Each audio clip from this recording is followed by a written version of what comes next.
हे hello पकेस good morning. तो सकाल सकाल आम घर लोक धरी देते सौदा खाता। तो मुझे आने को कौन कौन जाइली से कहीदे। आने को जाइली मु मसला किसी क्षीर देन माछ एगुड़ा ही सब आने जाइली। देन मुझे आइसक्रीम खाई। माछ दुकान सैड ही गोटे दुकान अच्छे आइसक्रीम मिले। माछ किनीदेली। जो सौदा दुकान को जाइली बैग देकी सौदा आनली। आम सौदा दुकान बहुत सुंठा। तापर यहाँ हूँ गोटा मसला आज यूनिक रेसिपी मुझे कहबी गोटे मछरे।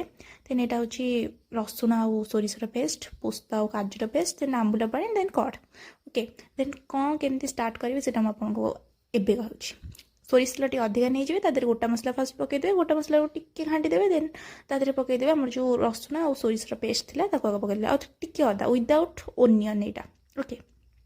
देन ताकू भल कर कषा कषी करदे। देन तापर हल्दी पाउडर और लंका पाउडर पकईदेवे। ताकू किसी समय घषिबे ओके। देन तापर पोस्ता और काजूर आम जो पेस्टा रखी पकईदेवे। ताकू पकई सारापर बहुत टाइम घस। ये लेट प्रोसेस आ धीमा जाल जाल टे कम देवे। जाल अधिक देते यहाँ पोड़ी जाए तो टी धीमा जाल। देन बेसिक मसला जोटा कि जीरा पाउडर तापर हो गला डालचीनी गुंड चिकेन मसला देखिए कषिदेवे।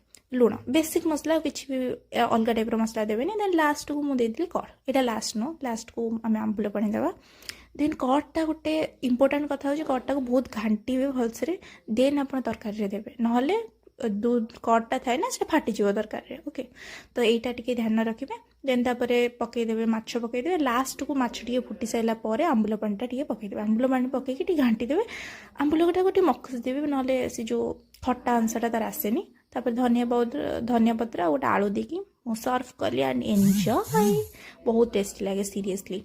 अच्छा खासा तो रोषे मुझे बनई थी। तापर मुझे भाविली कि मुझे देखी मूवी। देन माँ मो आखु छड़े रखी तो आखु खाइली। देन मूवी प्लानिंग थिला बट हेलानी एंड बाय बाय।